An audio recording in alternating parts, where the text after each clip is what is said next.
Hello everyone, welcome to जेनवी classes. आज के इस वीडियो में हम बात करने वाले हैं सीपीसीटी के प्रीवियस पेपर के बारे में।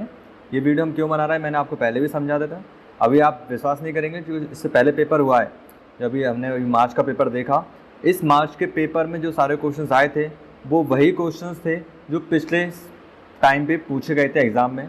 यानी कि जो मैंने अभी अक्टूबर का पेपर बनाया था और जनवरी का पेपर जो मैंने सॉल्व करवाया था और मैंने यहाँ टॉपिक समझाए थे, सेम क्वेश्चन तो रिपीट नहीं हुआ, बट उसी टॉपिक से कई सारे क्वेश्चन वहाँ पे रिपीट हुए। अगर आपने वो वीडियो मेरे देखे होंगे और ये एग्ज़ाम अगर आपने मार्च में दिया होगा तो 100% आपका स्कोर अच्छा रहा होगा। उसी सीरीज़ में हम उसका नेक्स्ट पार्ट जो बचा हुआ था जनवरी एग्ज़ाम का, शिफ्ट 1 का जनवरी 2022, वो हम कंप्लीट करने वाले हैं। यानी कि 34 क्वेश्चन हम सॉल्व कर चुके थे, उसके बाद के क्वेश्चन हम आज सॉल्व करने वाले हैं। हम क्यों सॉल्व कर रहे हैं मैं फिर से एक बार रिपीट कर दूं, क्योंकि हम लोग जो यहाँ पे पढ़ रहे हैं हम टॉपिक को कवर करते हैं, उस टॉपिक को समझते हैं और आने वाले नेक्स्ट एग्जाम में उसी टॉपिक से जब क्वेश्चन आता है तो हम उसको आसानी से आंसर कर पाते हैं। अगर हम केवल पढ़ते ही रहेंगे कंप्यूटर तो आप एग्ज़ाम में हाई स्कोर नहीं पास कर पाएंगे, ओनली आप पास कर पाएंगे एक परसेंटेज से। बट अगर आपको हाई स्कोर चाहिए, एक अच्छा स्कोर चाहिए, तो आपको उसके साथ साथ ये भी करना बहुत ज़्यादा ज़रूरी है और वही मैं आपको करवा रहा हूँ। और अगर आप केवल और केवल प्रीवियस ईयर को ही सॉल्व करते हैं तो अभी आप अच्छे नंबर से पास जरूर होंगे, ये हमारी गारंटी है। तो इसमें आपको किसी भी तरह की कंफ्यूज होने की ज़रूरत नहीं है। आप बस अच्छे से समझें पेपर्स को, उनके टॉपिक को समझें और नेक्स्ट एग्ज़ाम की आप तैयारी इस तरह से कर सकते हैं। और ये बात मैं इसी एग्ज़ाम के लिए नहीं बोल रहा हूँ, आप कोई सा भी एग्ज़ाम देते हो आप इसी तरह से उसकी तैयारी करें तो आप 100% उसमें सक्सेस ज़रूर होंगे। तो चलिए शुरू करते हैं। तो हमारा नेक्स्ट क्वेश्चन जो है 35 क्वेश्चन है। इससे पिछले वीडियो में हमने सारे क्वेश्चन सॉल्व किए, आप डिस्क्रिप्शन में लिंक है, चेक कर सकते हैं।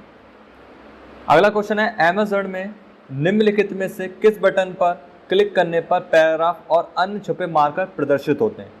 तो शो एंड हाइड, ये क्या है? इंडेंट के लिए पूछ रहे हैं यहाँ पे। यानी जब आप शो इंडेंट पे क्लिक करते हैं तो आपके डॉक्यूमेंट में जितने भी एंटर, स्पेस, छुपे हुए मार्क हैं वो सब दिखने लगते हैं। किस तरह से दिखाई देता है ये? तो आप देखेंगे एमएस वर्ड के अंदर होम टैब में आपको इंडेंट का ऑप्शन दिखाई देगा। इसमें देखेगा शो और हाइड। शॉर्टकट होता है कंट्रोल के साथ एस्ट्रिक्स सिंबल, यानी कि जो इनटू का मल्टीप्लाई का साइन है उसको दबाना है कंट्रोल के साथ, तो ये हाईलाइट हो जाएगा। और जैसे ही हाईलाइट होता है तो मैं इसको प्रैक्टिकल आपको करके समझाता हूँ तो आपको ज़्यादा अच्छे समझ में आएगा। तो देखिए यहाँ पे ये है शो इंडेंट का। मैंने जब इस पर क्लिक किया, अभी मैंने क्लिक हटा दिया और यहाँ पे मैंने एक मैटर टाइप किया। जैसे मैंने लिखा, मान लीजिए यहाँ पे साइन कंप्यूटर गुना, एंटर दबाया, मैंने यहाँ पे लिख दिया एड्रेस, फिर स्पेस, फिर मैंने यहाँ पे टैब दबाया और टैब लिख के मैंने यहाँ पे लिख दिया गुना MP। ठीक, अब मैंने यहाँ पे कितने एंटर दबाए, कितने स्पेस दिए, कितना टैब दिया, ये हमें दिखाई नहीं दे रहा। तो मुझे बस इस पर क्लिक करना है, इस पर। तो देखिए मैंने यहाँ पे एक बार एंटर यहाँ दबाया, एक एंटर यहाँ पे, एक एंटर यहाँ पे, यहाँ मैंने 3 बार टैब दबाया और यहाँ मैंने एंटर दबाया। अब मैं अगर यहाँ पे स्पेस दूंगा तो देखिए ये डॉट डॉट्स इस तरह से आ रहे हैं। कुल मिलाकर जो भी हम स्पेस दे रहे हैं वो भी काउंट होगा और हमें पता कर सकते हैं कितने एंटर कितने स्पेस है। इस तरह से ये स्पेस है, ये टैब है, यहाँ पे ये टैब है। बट जैसे ही हम इस पर क्लिक हटाएंगे तो वो दिखाई नहीं दे रहा, तो हम समझ नहीं पाते कहाँ टैब कहाँ स्पेस। तो इसे देख सकते हैं हम, और कुछ नहीं है। ये कई बार गलती से हमसे क्लिक हो जाता है तो हम परेशान हो जाते हैं, निशान हट क्यों नहीं रहा। तो इस चीज़ का आप ध्यान रखें, ये इंडेंट है, ये मिटेगा नहीं, बस इस पर क्लिक करना है, ये हटा देगा। इसके अलावा इसमें व्यूज़ हैं, तो यहाँ पे आइकन पर क्लिक करने पैराग्राफ अन्य छवि मार्क प्रदर्शित होते हैं। इसका आंसर शो एंड हाइड है। फॉन्ट, एडिटिंग और व्यू। फॉन्ट तो राइटिंग चेंज करने काम में आता है, ये फॉन्ट्स होते हैं जो आप देख पा रहे हैं, ये रहे, इनको हम फॉन्ट चेंज कर सकते हैं। और व्यू में ये ऑप्शंस होते हैं। इस डॉक्यूमेंट को हमें किस तरह से देखना है उसके व्यूज़ दे रखे हैं यहाँ पे। जूम करके देखना हो या कोई रूलर ना दिख रही हो, ग्रिड लाइंस ना दिख रही हो, तो उन टूल बार जो छुपे हुए उनको हम दिखा सकते हैं, ला सकते हैं। और एडिटिंग में एडिटिंग के ऑप्शंस होते हैं जो होम पे ही मिलते हैं। एडिटिंग के ये रहे, फाइंड, रिप्लेस, सेलेक्ट, शब्दों को ढूंढना बदलना, वो हम सीखते हैं यहाँ पे। और शो और हाइड इसका आंसर है। नेक्स्ट क्वेश्चन की बात करते हैं। अमेज़न में फाइंड एंड रिप्लेस विंडो खोलने के लिए कीबोर्ड शॉर्टकट की निम्नलिखित में कौन सा है? क्योंकि फिर से क्वेश्चन जो आया वो एडिटिंग से आया, यानी कि इससे एमएस वर्ड के होम टैब में एडिटिंग का जो ऑप्शन दे रखा है वो यहाँ पे बोला गया है फाइंड और रिप्लेस। तो ये दोनों किससे खोलते हैं? Ctrl+H से। कुछ स्टूडेंट Ctrl+R कर देते रिप्लेस के लिए, बट Ctrl+R से रिप्लेस नहीं होता है, Ctrl+H से रिप्लेस होता है। ठीक है, और कंट्रोल प्लस F और S। तो अगर आप कंट्रोल प्लस H दबाएंगे, तो मैं दबाता हूँ यहाँ पे, हमारे सामने फाइंड एंड रिप्लेस का ऑप्शन खुल जाएगा। कंट्रोल F फाइंड के लिए होता है, कंट्रोल H रिप्लेस के लिए। कंट्रोल F दबाते हैं तो इसमें भी फाइंड का ऑप्शन यहाँ पे आ जाता है। यहाँ पे हम कुछ भी टाइप करेंगे वो खुल जाएगा। ये नए वर्जन में नेविगेशन का, बट प्रीवियस वर्जन में कंट्रोल F दबाने पे ये फाइंड का बॉक्स आता था। और रिप्लेस में आप क्या दबाना है, कंट्रोल प्लस H दबाना है, तो आप रिप्लेस डायलॉग बॉक्स खोल सकते हैं। ये मैंने दबाया कंट्रोल H, ये आ गया रिप्लेस। फाइंड साथ में, गो टू भी इसके साथ में। कंट्रोल G से आप गो टू ऑप्शन पे जा सकते हैं। देखिए कंट्रोल G दबाया तो गो टू आ गया। जैसे पेज नंबर 3 पे जाना है गो टू, तो हम पेज नंबर 3 पे आ जाएंगे, बट अभी मेरे पास तो एक ही पेज है। ऐसे रिप्लेस और फाइंड, फाइंड में मैंने लिखा मुझे ढूंढना है यहाँ पे गुना कहाँ लिखा हुआ है, फाइंड, तो देखिए गुना ये लिखा हुआ है। फिर से करेंगे फाइंड, एक जगह ये लिखा हुआ है, किसी शब्द को हम ढूंढ सकते हैं। और रिप्लेस, गुना की जगह हमें क्या लिखना है वो हम ये बदल सकते हैं। मुझे गुना को इस तरह से लिखना है, गुना ब्रैकेट्स में MP और 4730। तो जब भी यहाँ गुना लिखा आएगा उसकी जगह ये लिखा हो जाएगा, रिप्लेस ऑल। ओके, तो देखिए यहाँ पे जहाँ भी गुना लिखा हुआ था उसकी जगह ये लिखा हो गया। ओके, तो इस तरह से हम रिप्लेस कर सकते हैं। तो ये आपको समझ में आ गया। फाइंड रिप्लेस एडिटिंग सेक्शन में होता है, होम टैब के अंदर। कंट्रोल H इसका शॉर्टकट होता है। नेक्स्ट बात करते हैं हम यहाँ पे, MS वर्ड 2016 में किस मेन्यू में अंतर्गत कंपेयर कमांड विकल्प उपलब्ध होता है। फिर से वही ऑप्शन है जैसे अभी हमसे पूछा था कि शो एंड हाइड किस मेन्यू में होता है, तो हमने बताया। ऐसे एक ऑप्शन होता है कंपेयर का, ये जो होता है रिव्यू टैब में होता है। देख लेते हैं एक बार। देखिए ये होता है टैब, इसमें ये रिव्यू, और रिव्यू के अंदर मिलेगा कंपेयर। कंपेयर में क्या करते हैं हम, हमारा जो ओपन डॉक्यूमेंट है उस डॉक्यूमेंट के साथ हम किसी दूसरे डॉक्यूमेंट को कंपेयर कर सकते हैं। कंपेयर का मतलब तुलना कर सकते हैं। आपके मॉनिटर की स्क्रीन पर दो विंडो खुल जाएंगी, एक तरफ आपका पहला डॉक्यूमेंट होगा और दूसरा डॉक्यूमेंट, उनको आपस में आप कंपेयर कर सकते हैं। जैसे आपको किसी चीज़ की तुलना किसी से भी करनी है तो उन चीज़ों को पहले सामने रखना पड़ेगा। जैसे आपके पास दो फ़ोन है, दोनों फ़ोनों की तुलना करने के लिए एक फ़ोन दूसरे फ़ोन दोनों को सामने रखना पड़ेगा, तभी आप तुलना कर पाएंगे। ऐसे डॉक्यूमेंट्स की तुलना करना भी ये होता है कंपेयर करना। तो जब आप कंपेयर पे क्लिक करते हैं तो आपसे पूछा जाता है कौन से डॉक्यूमेंट से कंपेयर करना है। जैसे उसे ओपन करते हैं तो जो डॉक्यूमेंट खुला होता है और जो हम खोलते हैं उन दोनों आपस में वर्टिकली हॉरिजॉन्टली ओपन हो जाते हैं, उनको हम कंपेयर कर सकते हैं। नेक्स्ट क्वेश्चन की बात करते हैं यहाँ पे। 38 क्वेश्चन जो है वो है MS वर्ड 2016 में दस्तावेज पर काम करते समय आप एक और मौजूदा दस्तावेज कैसे खोल सकते हैं। तो जब आप काम कर रहे हैं और आपको कोई डॉक्यूमेंट ओपन करना है तो शॉर्टकट है कंट्रोल+O, बट यहाँ पे ऑप्शंस में कंट्रोल+O तो नहीं है, तो हम कैसे खोलेंगे। तो फाइल में जाके न्यू पे जब क्लिक करेंगे तो आप न्यू से तो नया पेज ओपन कर लेंगे, बट हमें ऑलरेडी जो सेव है उसको खोलना है। यहाँ पे लिखा हुआ है जिसका आप एक और मौजूदा दस्तावेज, मतलब पहले से है एडिटिंग डॉक्यूमेंट, तो फाइल में जाना है, ओपन पे जाना है और अपना डॉक्यूमेंट जो भी है सिलेक्ट करना, सिंपल है। कंट्रोल+O इसका शॉर्टकट है। नेक्स्ट क्वेश्चन की बात करते हैं। दस्तावेज फाइल में काम को पूरा करने के बाद इसे सहीने की आवश्यकता होती है, इसके लिए निम्न में से किसका उपयोग किया जा सकता है। सहीना मतलब सेव करना।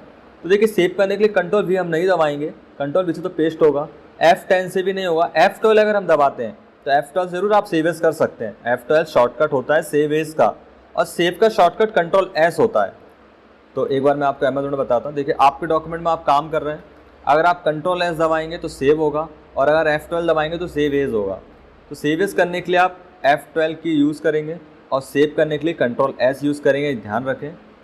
यहाँ पे क्वेश्चन पूछ रहा है शिफ्ट एंटर, इससे तो आप ब्रेक कर सकते हैं पेज। जैसे ये मैंने शिफ्ट एंटर दबाया तो यहाँ पे मैंने पैराग्राफ को नेक्स्ट पैराग्राफ में चेंज कर दिया। देखिए जब हम एंटर करते हैं तो पैराग्राफ चेंज हो जाता है, बट जब शिफ्ट एंटर करते हैं तो वही पैराग्राफ रहता है, बस लाइन चेंज हो जाती है। देखिए इससे हम समझ सकते हैं। ये देखिए तो यहाँ पे एंटर है तो ये निशान आ रहा है, और जब हम शिफ्ट एंटर दबाएंगे तो देखिए वो निशान नहीं आ रहा, क्योंकि हमने एंटर दबाया नहीं है। ये क्या है, लाइन ब्रेक है। तो शिफ्ट एंटर से तो लाइन ब्रेक होती है, एंटर से पैराग्राफ ब्रेक होता है। फाइल मेन्यू पर जाएं, सेव एज पर क्लिक करें। तो सेव करने के लिए हम फाइल मेन्यू पर जाएंगे, सेव या सेव एज पर क्लिक करेंगे। ये सब सही आंसर है। भीम के माध्यम से राशि स्थानांतरित की जा सकती है किसी भी समय। तो सिंपल है, भीम UPI जो हम लोग यूज़ करते हैं उसकी वजह से हम किसी भी समय स्थानांतरित कर सकते हैं। निम्नलिखित में से कौन सा चार्ट समय के साथ दिखाने के लिए उपयोग किया जाता है, समय के रुझान या ट्रेंड को दिखाने के लिए यूज़ किया जाता है, तो लाइन चार्ट की मदद से हम दिखाते हैं। एक्सेल के अंतर्गत जो हमारे पास डेटा होता है उसको हम लाइन चार्ट की मदद से, लाइन चार्ट कैसा होता है, लाइंस की मदद से ट्रेंड जो जा रहा है उसकी मदद से हम डेटा को देखते हैं। पाई चार्ट, बार चार्ट और एरिया चार्ट वो परसेंटेज में दिखाता है या कुछ एरिया वाइज दिखाता है, जबकि लाइन चार्ट ये जो समय के साथ हमें लाइंस को दिखाने में मदद करता है। अगला क्वेश्चन है, कुछ पुराने एमएस वर्ड संस्करण में चेंज केस विकल्प कैपिटलाइज ईच वर्ड के रूप में भी जाना जाता है, टाइटल केस। जी हाँ, जो एमएस वर्ड के पुराने संस्करण है उसमें उसे टाइटल केस बोलते हैं, और जो आजकल नए वर्जन आ रहा है उसमें हम कैपिटलाइज ईच वर्ड बोलते हैं। लोअर केस, अपर केस से हर बार क्वेश्चन पूछे जाते हैं, आप इस बिल्कुल रट लें इसको। ये ऑप्शन कहाँ पे मिलेगा, होम टैब के अंदर जब आप जाएंगे तो यहाँ मिलेगा आपको चेंज केस। मैं साइन कंप्यूटर को सेलेक्ट करता हूँ, मैंने इसके साइज को बड़ा किया। देखिए अब मैंने यहाँ पे चेंज केस में किया सेंटेंस केस, तो इसमें पहला अक्षर कैपिटल हो जाएगा और बाकी सारे अक्षर स्मॉल। बाय डिफ़ॉल्ट ये डॉक्यूमेंट सेंटेंस केस में ही होता है, ये आप याद रखें। बाय डिफ़ॉल्ट जो केस होता है वो कौन सा होता है, सेंटेंस केस। मैंने अगर इसको कर दिया लोअर केस तो सारे अक्षर देखेंगे स्मॉल हो जाएंगे, कोई भी अक्षर कैपिटल नहीं है। और जब हम इसमें करेंगे अपर केस, सारे अक्षर कैपिटल हो जाएंगे। और जब इसे हम करेंगे टाइटल केस, इसे ही टाइटल केस बोलते हैं, कैपिटलाइज ईच वर्ड। इसमें क्या होता है, हर एक वर्ड का पहला अक्षर जो है वो कैपिटल हो जाएगा। और टॉगल केस में क्या होगा, हर एक अक्षर स्मॉल हो जाएगा पहला और बाकी सारे कैपिटल। तो टाइटल केस या कैपिटलाइज ईच वर्ड बात एक ही है। नेक्स्ट क्वेश्चन की बात करते हैं हम यहाँ पे, निम्नलिखित में से कौन सा एमएस वर्ड 2016 के लेआउट मेन्यू टैब में एक वैध कमांड विकल्प नहीं है। तो ये बोल रहे हैं कि जो लेआउट टैब है या लेआउट मेन्यू है उसमें से कौन सा ऑप्शन नहीं है। तो अभी हमने देखा नेविगेशन पेन जो है वो व्यू मेन्यू में आता है, लेआउट मेन्यू में नहीं आता है। तो एक बार हम देख लेते हैं। देखिए लेआउट मेन्यू ये रहा, और यहाँ आप देखेंगे तो margin, orientation, size, columns, page break, ये ऑप्शन यहाँ दिखाई दे रहा है। दिख रहा है margin, orientation, size. But navigation pane आपको दिखाई देता है व्यू में। व्यू में आपको दिखेगा नेविगेशन पेन। और नेविगेशन पेन का काम क्या होता है, आपके डॉक्यूमेंट में जितनी भी हेडिंग्स हैं उनको हम नेविगेशन पेन में देख सकते हैं। तो आपको सिंपली नेविगेशन पेन पे क्लिक करना है, तो आपके डॉक्यूमेंट जो भी हेडिंग है वो यहाँ पे आप डायरेक्टली देख सकते हैं। ये देखिए हेडिंग्स पे क्लिक करेंगे ये आ जाएंगे। अभी यहाँ कोई हेडिंग नहीं है, यदि होती तो हम यहाँ पे देख पाते। आपके पास मेल पे कोई डॉक्यूमेंट आया 20 पेजों का, 100 पेजों का, आप कब तक पढ़ेंगे, बहुत टाइम लग जाएगा। तो आपको कुछ नहीं करना है, डॉक्यूमेंट को ओपन करना है, एमएस वर्ड के व्यू मेन्यू में जाके नेविगेशन पेन पे क्लिक करना है। जैसे ही इस पर क्लिक करेंगे आपके डॉक्यूमेंट के सारे हेडिंग्स जो हैं वो यहाँ आ जाएंगे। ध्यान रखें, एमएस वर्ड के नए वर्जन में से नेविगेशन पेन बोलते हैं, बट इसके प्रीवियस वर्जन में इसे बोलते थे डॉक्यूमेंट मैप। तो डॉक्यूमेंट मैप या नेविगेशन पैनल बात एक ही है। नेक्स्ट क्वेश्चन है, एमएस वर्ड में चयनित पार्ट का स्वरूप यानी कि फॉर्मेटिंग, कॉपी करने और अन्य पार्ट पर प्रयुक्त करने के लिए निम्नलिखित में से किसका उपयोग किया जाता है। तो फॉर्मेट पेंटर का, कई बार हम इसके बारे में डिस्कस कर चुके हैं। Change case Capitals case small case में कन्वर्ट करता है, कॉपी पेस्ट तो डबल करता है, कट पेस्ट मूव करता है, यानी कि कॉपी से डबल हो जाएगा, कट से बस एक जगह से उठ के दूसरी जगह चला जाएगा। कट करने के बाद पेस्ट करते हैं, कॉपी करने के बाद भी पेस्ट करते हैं। बट फॉर्मेटिंग अगर कॉपी करनी है तो फॉर्मेट पेंटर से होगा। फॉर्मेट पेंटर कैसे काम करता है, जैसे कि यहाँ पे लिखा हुआ है साइन, मैंने इसको कर दिया अभी समझने के लिए रेड कलर में, साइज को थोड़ा और बड़ा, बोल्ड कर दिया, अंडरलाइन कर दिया। अब मैं चाहता हूँ ये वाली लाइन जो है ये भी इसी फॉर्मेटिंग में आ जाए, तो मुझे सिलेक्ट करना पड़ेगा, इसको कलर चेंज करना पड़ेगा, रेड, अंडरलाइन करना पड़ेगा, मोटा करना पड़ेगा। बट इतना सब कुछ नहीं करना, हम क्या करेंगे, इसको कॉपी करेंगे, पेस्ट कर देंगे। बट अगर इसको कॉपी पेस्ट करेंगे तो साइन साइन डबल हो जाएगा, तो हम इसकी फॉर्मेटिंग को कॉपी करेंगे। कैसे करते हैं फॉर्मेटिंग कॉपी, साइन को सिलेक्ट करेंगे, फॉर्मेट पेंटर पे बस एक क्लिक करेंगे और चला देंगे उसके ऊपर जिसको फॉर्मेट करना है। मुझे इसको फॉर्मेट करना है, देखिए चल गया, तो बिल्कुल उसी तरह से जम गया। एक बार और देखते हैं, जैसे मान लीजिए मुझे ये एम को सिलेक्ट किया मैंने और फॉर्मेट पेंटर पर क्लिक किया, तो एम कॉपी नहीं हुआ, एम की फॉर्मेटिंग कॉपी हो चुकी है, यानी उसका कलर, उसका साइज, उसका स्टाइल, और मैंने इसको चला दिया इसके ऊपर। तो इतना जितना मैंने चलाया एच तक, ये एम के जैसे जम जाएगा, देखिए जम गया। तो इसे बोलते हैं format painter. Next question, justify alignment द्वारा आप क्या समझते हैं। तो सभी टेक्स्ट बाईं ओर शिफ्ट हो जाते हैं, नहीं, बाईं ओर शिफ्ट होने का मतलब है अलाइन लेफ्ट। तो लेफ्ट में अलाइन अगर करेंगे तब बाईं तरफ शिफ्ट होंगे। सभी टेस्ट दाईं तरफ शिफ्ट होते हैं, अलाइन राइट होता है वो। टेस्ट मध्य में होते हैं, वो अलाइन सेंटर होता है। तो ये तीनों तो है ही नहीं। तो सेकंड वाला है, शब्दों के बीच रिक्त स्थान छोड़ता है ताकि प्रत्येक पंक्ति के दोनों किनारे दोनों मार्जिन साथ संरेखित हो। इस बात का मतलब क्या है, तो मैं आपको प्रैक्टिकली करके दिखाता हूँ। इसकी फॉर्मेटिंग को हम क्लियर करके नॉर्मल करते हैं पहले। ये नॉर्मल मेरा डॉक्यूमेंट है, अगर आप ध्यान से देखेंगे तो ये बिल्कुल मार्जिन्स के बराबर है, इसे बोल रहे हैं वो संरेखित। और ये जो है मार्जिन से बिल्कुल बराबर नहीं है। क्यों? क्योंकि ये है अभी align left, by default align left ही होता है। अब हम इसको सिलेक्ट करते हैं, ये अलाइन लेफ्ट है, मैं इसको करता हूँ अलाइन सेंटर, तो ये बीच में हो गया। बट इसमें भी देखो आप बराबर नहीं है, और इसमें भी बराबर नहीं है। और अलाइन राइट करेंगे, इसमें भी बराबर है इधर से, बट इधर से बराबर नहीं है, ये अलाइन राइट हो गया। ये होता है जस्टिफाई। जस्टिफाई पता है क्या करता है, आपके पैराग्राफ, आपके टेक्स्ट को दोनों तरफ से अलाइन कर देता है, दोनों तरफ से बराबर कर देता है। तो जैसे मैंने इस पर क्लिक किया, देखिए कि यहाँ से ही बराबर हो गया और यहाँ से ही बराबर हो गया। अब ये बराबर कैसे हुआ, तो इसने क्या किया, बीच में कुछ स्पेस बढ़ा दी इधर, इन लाइन उसके बीच में। क्यों? क्योंकि ताकि ये इधर तक टच करे। सेलेक्ट करके अगर हम लेफ़्ट करेंगे तो ये बीच में जो स्पेस बढ़ाए थे वापस से कम हो गए, और जैसे हम जस्टिफाई करेंगे बीच के स्पेस बढ़ जाएंगे और मैटर यहाँ ख़त्म होगा। तो जस्टिफाई क्या करता है, शब्दों के बीच के रिक्त स्थान को जोड़ता है, यानी ऐड करता है, ताकि प्रत्येक पंक्ति के दोनों किनारे मार्जिन के साथ संरेखित हो। तो इसका आंसर, इसकी शॉर्टकट की भी याद रखें। अगर आपको लेफ्ट अलाइन करना है तो कंट्रोल L है, सेंटर अलाइन करना है तो कंट्रोल E है। कंट्रोल C से तो कॉपी होता है, इसलिए कंट्रोल E से सेंटर होगा, कंट्रोल R से राइट अलाइन होगा, और कंट्रोल J से जस्टिफाई होता है, J से। नेक्स्ट क्वेश्चन है यहाँ पे, इंटरनेट माध्यम से कंप्यूटर से अन्य उपकरणों को फाइलों को भेजने की प्रक्रिया क्या कहलाती है? अपलोडिंग। इंटरनेट पर जो भी हम डालते हैं उसे क्या बोलते हैं? अपलोडिंग। और इंटरनेट से जो भी हम लेते हैं उसे बोलते हैं हम डाउनलोडिंग। और ये अपलोड किस पे करते हैं हम? सर्वर पे। जैसे मान लो आप यूट्यूब पे कोई वीडियो डालते हैं तो उसे अपलोडिंग करना बोलते हैं, और वीडियो कहाँ अपलोड होगी? सर्वर पे। और जो पर्सन उस वीडियो को देखेगा तो वो क्लाइंट कहलाएगा, वो कहाँ से लेगा उसको? सर्वर से। तो डेटा सर्वर पे जाने को अपलोडिंग बोलते हैं, और डेटा सर्वर से आने को डाउनलोडिंग बोलते हैं। ब्राउजिंग का मतलब होता है इंटरनेट पे जो आप सर्च करते हैं या इंटरनेट जो आप चलाते हैं उसे हम ब्राउजिंग करना बोलते हैं। जैसे आप गूगल पे गए, आपने वॉचेस सर्च की, टीवी के बारे में सर्च किया, मोबाइल के बारे में सर्च किया, या कोई भी क्वेश्चन का आंसर आपने गूगल से लिया, आप मतलब इंटरनेट पे कुछ ना कुछ कर रहे हैं, तो वो क्या कहलाती है? ब्राउजिंग करना। जो किस पे होती है? ब्राउज़र पे होती है। ब्राउज़र में जैसे Google Chrome, opera mini, Mozilla Firefox, ये वो सॉफ्टवेयर हैं जिन्हें हम ब्राउज़र बोलते हैं। उन ब्राउज़र पे हम क्या करते हैं? ब्राउजिंग करते हैं, यानी कि इंटरनेट को चलाते हैं। और डाउनलोडिंग मतलब कुछ लेना इंटरनेट से, डाउनलोड करना अपने पीसी पे, और अपलोडिंग मतलब अपने पीसी से सर्वर पे कुछ देना इंटरनेट की मदद से।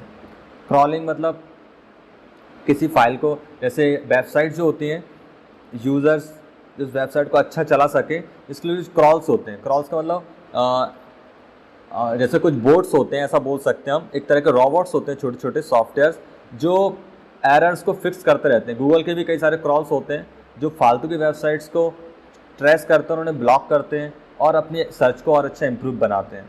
उन्हें क्रॉल्स बोलते हैं। एक तरह के छोटे सॉफ्टवेयर्स होते हैं, रोबोट टाइप से ऑटोमेटिक वर्क करते हैं ये। नेक्स्ट है यहाँ पे, नई पिवट टेबल स्वतः निर्धारित रूप से लेआउट में आती है, तो कॉम्पैक्ट लेआउट में आती है। पिवट टेबल से हर बार क्वेश्चन आता है। अब मेरे चैनल पर जाएं, पिवट टेबल का एक्सेल में भी समझाया मैंने, वीडियो जरूर देखें, उससे आपको सारा पिवट टेबल समझ में आ जाएगा। तो पिवट टेबल तो आप अच्छे से कर ही लें, हर एग्जाम में जरूर पूछा जाता है पिवट टेबल से एक क्वेश्चन।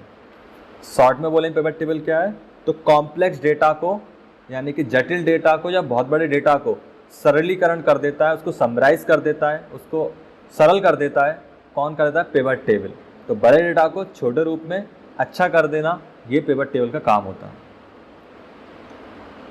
एमएस वर्ड में स्वतः निर्धारित पेज ओरिएंटेशन, स्वतः निर्धारित मतलब पहले से बाय डिफ़ॉल्ट, पेज की चौड़ाई पेज की ऊंचाई से कम होती है। जी हाँ, क्योंकि बाय डिफ़ॉल्ट जो पेज होता है वो पोर्ट्रेट व्यू में होता है, हम उसे लैंडस्केप में कन्वर्ट कर सकते हैं, बट बाय डिफ़ॉल्ट जो पहले से आता है वो पोर्ट्रेट यानी कि खड़ा पेज आता है। एमएस वर्ड पे हम देखते हैं, ये देखिए, ये जो है ना पोर्ट्रेट व्यू है, पेज ऐसे लेके नीचे तक आ रहा है, तो यहाँ पे आप देख पा रहे हैं लंबाई ज़्यादा है और चौड़ाई कम है। तो यही क्वेश्चन था कि पेज की चौड़ाई पेज की ऊंचाई से कम होती है। हाँ, कम होती है। पेज की चौड़ाई आप देख पा रहे हैं कम है और लंबाई यानी कि ऊंचाई ज़्यादा है। आप लेआउट ऑप्शंस में जाएंगे, ओरिएंटेशन पे जाएंगे, ये पोर्ट्रेट बाय डिफ़ॉल्ट होता है। मैंने इसको कर दिया लैंडस्केप। जैसे ही हम लैंडस्केप करेंगे अब उल्टा हो जाएगा। अब पेज की चौड़ाई ज़्यादा हो जाएगी पेज की लंबाई या ऊंचाई से। अब लंबाई कम है और चौड़ाई ज़्यादा, बट बाय डिफ़ॉल्ट में अगर देखेंगे तो लंबाई हमेशा ज़्यादा होगी और चौड़ाई हमेशा कम, क्योंकि ये स्वतः निर्धारित पूछ रहा है यानी कि बाय डिफ़ॉल्ट। तो इस चीज़ का ध्यान रखें, कम होगी ओरिएंटेशन में पेज की चौड़ाई और लंबाई ज़्यादा होगी यानी ऊंचाई ज़्यादा होगी। नेक्स्ट क्वेश्चन है, अमेज़न में ड्रॉप डाउन सूची में निम्नलिखित में से किस सबसे छोटे फॉन्ट आकार को चिन्हित किया जा सकता है। तो लिस्ट में जो सबसे छोटा फॉन्ट साइज है वो 8 है और सबसे बड़ा साइज जो 72 है। ये क्वेश्चन भी पूछे जाते हैं। तो एक बार हम करते हैं, सेलेक्ट किया, होम पे गए, लिस्ट में आप देखेंगे सबसे छोटा साइज 8 है और सबसे बड़ा 72 है। ये तो इस लिस्ट में है और हम टाइप करके कोई भी साइज कर सकते हैं, लेकिन एक से छोटा साइज नहीं हो सकता, एक से छोटा साइज नहीं हो सकता और 1638 से ज़्यादा साइज नहीं हो सकता। देखिए 1638 मैंने कर दिया, ये बहुत बड़ा फॉन्ट हो चुका है। अब मैंने इसे कर दिया 1639। बस जैसे ही मैं 1639 करूँगा ये एरर आ जाएगा, यानी कि साइज 1 से लेके 1638 के बीच में ही हो सकता है, इससे कम इससे ज़्यादा नहीं हो सकता। तो आप ये क्वेश्चन में कई बार पूछे गए, तो याद रखें लिस्ट के हिसाब से 8 से 72 है और खुद से करेंगे तो 1 से लेके 1638 है। अगला क्वेश्चन है, अमेज़न में हैंगिंग इंडेंट बनाने के लिए निम्नलिखित में से किस शॉर्टकट की का उपयोग किया जाता है। तो आंसर है कंट्रोल टी। क्या होता है हैंगिंग इंडेंट? तो देखिए अमेज़न में हम जाते हैं, साइज को मैं छोटा करता हूँ फिर से। तो देखिए यहाँ पे अगर मुझे इसको थोड़ा सा इस तरफ करना है तो मेरे पास एक ऑप्शंस है ये वाला, बट इससे क्या होता है पूरा उस तरफ हो जाता है। अगर थोड़ा सा हमें इंडेंट करना है तो हम इनका यूज़ करते हैं, इंडेंटिंग का। तो जैसे इस पर क्लिक करेंगे देखिए थोड़ा सा इस तरफ हो चुका है, एक बार और क्लिक करेंगे थोड़ा और हो जाएगा, एक बार और क्लिक करें तो आप ध्यान से देखेंगे तो इंडेंट ये रूलर पे जो दिख रहा है ये शिफ्ट हो रहा है लेफ्ट राइट साइड पे, और ऐसे हम लेफ्ट साइड पे करेंगे तो देखिए लेफ्ट साइड पे इंडेंट शिफ्ट हो रहा है और मेरा मैटर भी उस तरफ जा रहा है।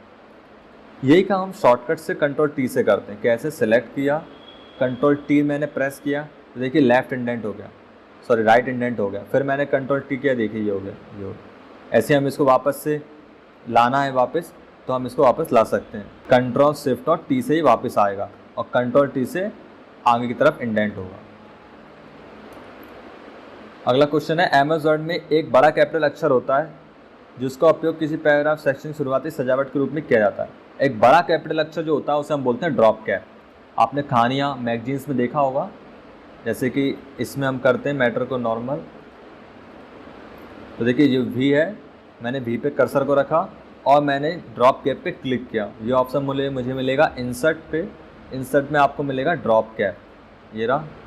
तो ड्रॉप इन मार्जिन और ड्रॉप, तो ड्रॉप जैसे करेंगे तो पेज के अंदर ही यानी मैटर पैराग्राफ के अंदर ही मेरा पहला अक्षर कैपिटल और बड़ा हो गया। इन मार्जिन करेंगे तो मार्जिन में जाके पहला पेज बड़ा होगा, यानी इसके नीचे कोई और मैटर नहीं आएगा। और पेज के अंदर करेंगे तो मार्जिन के अंदर करेंगे तो इसके नीचे मैटर आएगा। ये कितनी लाइन तक ड्रॉप करता है? तो 1 2 3 लाइन तक ड्रॉप करता है बाय डिफ़ॉल्ट। और हम इसको भी कस्टमाइज कर सकते हैं ड्रॉप कैप ऑप्शन में जाके। ऑप्शन में कई बार पूछा जाता है ड्रॉप कैप बाय डिफ़ॉल्ट कितनी लाइन को ड्रॉप करता है, तो वहाँ पे आंसर होता है 3, और इसको हम कस्टमाइज कर सकते हैं अपने हिसाब से।